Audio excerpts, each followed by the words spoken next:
네, 인사이드 부산 이어갑니다. 대선을 앞두고 현안들에 대한 후보들의 생각을 묻고 검증하는 시간이 이어지고 있는데 원전을 끼고 사는 부산 시민들 원전 정책에 대해 묻지 않을 수 없습니다. 탈핵 대선 연대가 각 캠프에 질의서를 띄우고 답변을 받았는데 내용을 좀 짚어보죠. 부산에너지 정의행동 정수희 활동가와 함께합니다. 안녕하세요, 활동가님. 네, 안녕하세요. 네, 탈핵 대선 연대에서 대선 후보들에게 원전 정책에 관련한 질의서를 보냈습니다. 어떤 부분들을 짚었나요? 네, 핵발전소 지역 대책위들이 작년 8월부터 탈핵 사회를 위한 대선 의제를 만들고 그리고 이를 탈핵 대선 연대가 수용해 대선 의제를 만들었습니다. 네. 핵발전소 조기 폐로 및 탈핵의 법제화, 그리고 제대로 된 고준위 핵폐기물 관리 정책 마련, 그리고 핵발전소 규제 강화, 그리고 지역 권한의 확대와 시민 참여의 제도화, 그리고 이제 방사선 영향과 피해 대책 마련, 후쿠시마 방사선 오염수 해양 방류 저지, 그리고 초과압 송전탑 건설 중단 및 송주법 개정, 이렇게 그 7개 의제, 19개 항목에 대해서 좀 이렇게 저희가 질의를 했고요. 네. 이 외에도 신한울 3, 4, 5기 백지화, 그리고 SMR 관련한 질문, 그리고 노핵발전소 폐로에 관한 이제 질의를 저희가 대선 후보들에게 했습니다. 네. 대체로 탈원전에 대해 회의적인 분위기였던 것 같은데 각 후보들의 답변은 어땠나요? 저희가 7명의 대선 후보들에게 질의서를 보냈는데 그중에 6명의 후보들이 답을 했습니다. 신규 핵발전소, 그러니까 신한울 3, 4, 5기 백지화를 묻는 질문에 윤석열 후보는 건설 의사를 분명하게 밝혔고요. 이재명 후보는 평소 태도와는 달리 정책 결정의 문제를 국민 의견을 수렴해서 이렇게 결정하겠다라는 방식으로 대답을 회피했습니다. 네. 심상정, 김재현 그리고 오준호 후보는 신한울 3, 4, 5기 건설의 백지화를 이야기를 했고요.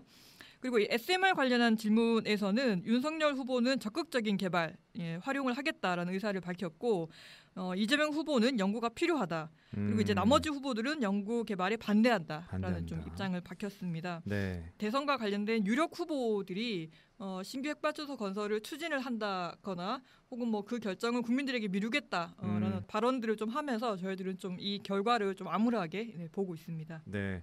단순히 탈핵의 소극적인 수준이 아닙니다. 윤석열 후보 탈원전을 백지화하고 원전 최강국을 건설하겠다 이런 공약을 했고 안철수 후보 역시 원전 없는 탄소 중립은 허구다. 탈핵에 비판적인 입장을 분명히 했는데 이 점에 대해서는 어떻게 보세요? 윤석열 후보는 대선 후보로 나서겠다 발표를 하면서부터 지금까지 그 문재인 정부의 탈핵 정책을 폐기하고 그리고 이제 핵발전 강국을 만들어야 한다는 주장을 펼치고 있습니다. 네. 탈핵에 대한 반대가 윤 후보의 이제 정체성으로까지 이제 보이는 상황인데요. 네. 근데 윤 후보의 발언을 보면 사실 이 사람이 정말 진지하게 탈핵 정책을 검토하고 공부하고 나서 하는 말인가 하는 생각이 들 정도로 이제 핵발전 정책에 대한 무지와 편향성이 좀 드러나고 있는 상황입니다. 네. 작년 8월에 부산일보와의 인터뷰에서 후쿠시마 핵발전소 사고로 방사능 누출이 되지 않았다라는 반응을 하기도 했었습니다. 네. 이외에도 탈핵 정책으로 전기요금이 오르고 그리고 국민의 삶이 파탄이 난다든지 핵 폐기물을 파이로 프로세싱으로 이제 재처리 기술로 해결할 수 있다느니 뭐 이런 발언들을 하면서 핵발전 추진을 주장하는 이들의 일방적인 주장을 그대로 이제 옮기고 있는 상황인데요. 네. 좀 사실을 확인하려는 노력도 하지 않고 그리고 판단도 하지 않은 채 좀 일방적인 주장을 펼치고 있다고 생각을 합니다. 윤 후보는 이번 대선 2차 토론회에서 핵발전소를 구체적으로 어디에 세우겠다는 건지 그리고 핵 폐기물을 어떻게 처리할 것인지에 대해서 이제 명확한 이제 대답을 하지 못했는데요. 네. 핵발전소로 인해 지역 주민들이 어떤 위험과 이제 불평등한 상황에 놓여 있는지 면밀히 다시 살피고 그러고 난 다음에 핵발전 강국 주장을 해야 된다라고 좀 생각을 하고 있습니다. 네. 이는 안철수 후보 역시 마찬가지인데요. 네. 기술로 모든 것을 다 해결할 수 있다 주장하지 말고 실제 그러한 주장들이 핵발전소 지역 주민들에게 어떤 희생을 강요하는 것인지 좀 잘 살펴봐야 된다라고 생각을 하고 있습니다. 네. 첫 번째 대선 TV 토론회 때 그 아리백 또 텍소노미 같은 기후 위기 대응 관련 용어들이 화제가 됐는데 이때 새삼스럽게 알려진 사실이 있죠.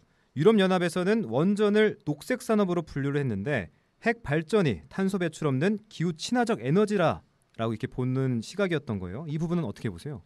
유럽에도 우리나라에서처럼 이렇게 탈핵과 관련된 여러 의견들이 있습니다. 그중에 이제 핵발전을 계속 추진을 하면서 이제 그 텍소노미 안에 이제 그 핵발전을 넣자라고 주장한 나라들이 있었고, 네. 그리고 이제 그에 이제 맞서서 이제 반대하는 여러 나라들이 있었는데요. 이번에 그 텍소노미 안에 녹색 산업으로 이제 핵발전이 들어간 거에는 그러한 이제 그 핵발전과 관련된 찬반이 있는 나라들의 의견들을 절충한 거라고 생각을 하고 있습니다. 네. 실제 그 이번 안에 보면 이 핵발전의 녹색 산업으로 분류되기 위해서는 두 가지 조건을 충족을 해야 됩니다. 네. 첫 번째는 2025년부터 사고 저항성 핵연료를 사용해야 된다. 사고 저항성. 네. 네. 사고가 난다고 하더라도 이 사고에 이게 충분히 좀 오래 버틸 수 있는 네. 핵연료를 써야 된다라는 이야기인 건데 이건 실제 이 기술을 갖고 있는 나라는 프랑스고요. 프랑스조차도 아직 시험 중에 있습니다. 그래서 이제 2025년부터 이것을 쓴다라는 것은 좀 사실상 좀 불가능에 가깝고요. 네. 그리고 두 번째 조건이 2050년까지 핵 폐기장을 건설을 하고 운영을 해야 된다라는 거예요.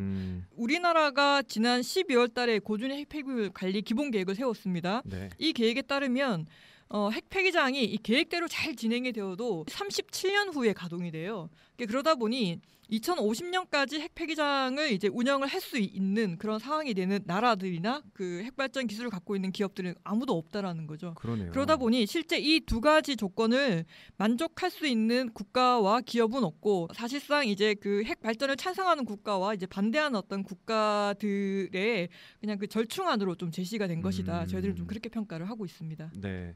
최근 청와대 박수현 국민소통수석이 한 인터뷰에서 문재인 정부가 탈원전, 탈핵 정권은 아니다. 뭐 이렇게 말했거든요. 문재인 정부의 원전 정책에 대한 탈핵 진영의 평가는 어떻습니까? 부산에서는 계속 이제 문재인 정부의 탈핵 정책을 가짜 탈핵 정책이라고 이렇게 비판을 해 왔습니다. 네. 문재인 정부의 이제 그 에너지 정책, 탈핵 정책은 사실 그 신고리 오르코기가 건설이 되고 60년 뒤에 이제 그 우리나라의 핵발전이 재료가 되는 상태를 이야기를 하고 있습니다. 그러다 보니 사실 이제 탈핵으로 가는 길이 굉장히 이제 멀게 이렇게 느껴지는데요. 네. 탈핵을 선언한 다른 나라들 같은 경우에는 독일이 2022년 탈핵을 이야기를 했고 이외 다른 유럽의 그 여러 나라들이 2030년이라든지 2035년 탈핵을 이야기를 했어요. 근데 반면 우리는 2080년 탈핵이 되게 되는 거죠. 네. 그러다 보니 그냥 이제 그 이것을 싫어하고 반대하는 분들은 이제 그 문재인 정부의 탈핵 정책이 너무나 급진적이다라고 이야기를 하고 있지만 정부 입장에서는 억울한 거죠. 향후 60년 뒤에 탈핵인 건데 그러다 보니 이 그 문재인 정부에서 끊임없이 얘기를 하고 있어요. 이것은 탈핵 정책이 아니라 그냥 핵발전을 점차적으로 줄여가자라는 거다. 좀 그렇게 이제 그 탈핵 정책에 대한 비판, 반발을 좀 무마하려고 저렇게 좀 이야기를 하고 있는 것 같습니다. 민주당 이재명 후보는 탈원전 대신에 감원전이라는 표현을 쓰고 있는데 역시 점진적인 변화를 모색하는 것 같아 보입니다. 어떻게 보십니까? 사실은 이 방금 말씀드린 것처럼 문재인 정부의 핵발전 관련 정책을 탈핵 정책이라고 평가하기는 어렵고 네. 그리고 이제 그 정부나 사실 민주당 내에서도 이것을 탈핵 정책이 아니다라고 이야기를 하고 있어요. 그 연장선상에서 저는 이재명 후보가 감원전 정책이다 이렇게 얘기를 했다고 생각을 하고 있습니다. 네. 문재인 대통령이 고리 1호기 영구정지 기념식에서 탈핵 국가를 만들겠다 선언하지 않았습니까? 네. 그 이후로는 이번 정부가 그 주장하는 것이 그 만들려고 하는 것이 탈핵 국가가 아니다라는 어떤 그런 이야기를 계속 해 왔거든요. 네. 그러면서 이게 점진적으로 핵발전을 줄여가자라는 정책이다라는 이야기를 해 왔던 건데 그것을 저는 이재명 후보가 감원전이라고 이름을 붙인 거라고 이제 생각을 하고 있습니다. 네. 부산 시민들로서는 제일 민감한 현안인데 고준위 핵폐기물 관리 기본 계획이 추진되면서 원전도 모자라 핵폐기물까지 떠안을 판입니다. 이 부분에 대해서 각 캠프의 입장은 어떻습니까? 네, 저희가 그 이 대선 질의를 한 건 1월 중순이었어요. 그리고 답변을 받은 것은 이제 1월 28일에 저희가 결과 보고를 했는데 그 내용에는 고준위 핵폐기물 관리 정책과 관련해서 재검토가 지난해에 이제 완료가 되었는데 이 재검토가 잘못되었으니 이 재검토 권고안을 폐기하고 다시 이제 논의할 의향이 있는가라고 이렇게 물었는데 네. 이것과 관련해서 유력 후보들은 이재명 그리고 윤석열 그리고 안철수 후보들은 다 이제 재검토할 의향이 없다. 이제 그렇게 좀 답변을 했고요. 좀 더 구체적으로 지금 기본 계획이 발표가 되었기 때문에 이 기본 계획을 철회할 의향이 있느냐라고 저희가 그 물었는데 그거는 지난주에 저희가 탈핵부산 시민연대가 부산의 현안이기 때문에 그걸 좀 저희가 지난주에 물었고 그 답변을 좀 이번 주까지 달라고 이제 한 상황입니다. 기다리고 있는 상황입니까? 네, 맞습니다. 네. 탈핵, 탈원전 시계가 이제 거꾸로 돌아가는 분위기인데 대선 후보들에게 하고 싶은 말씀 전해주시죠. 그 유력 후보들 이 지금 핵발전이 필요하다. 그리고 국민의 뜻을 물어서 신한울 3, 4호기 건설 문제를 결정하겠다라고 이야기를 하면서 사실 이제 탈핵의 시계가 지금 거꾸로 가고 있는 그런 상황인데요. 네. 핵발전으로 인한 위험과 고통 그리고 불평등을 겪고 있는 이 핵발전소 지역 주민들과 시민들의 어떤 삶이라는 것을 사실 좀 들여다보고 있지 않은 것 같습니다. 이들 후보들에게 국민들은 핵발전소 지역 주민들과 시민들은 국민이 아닌 것 같다. 이제 그런 좀 느낌이 드는데요. 그 이전에 많은 이제 정부들이 국민의 삶과 국민의 이익을 핑계로 해서 이 지역 주민들의 삶을 빼앗아 일부 세력들의 이익을 충실하게 해주는 그런 일들에 복무를 해왔습니다.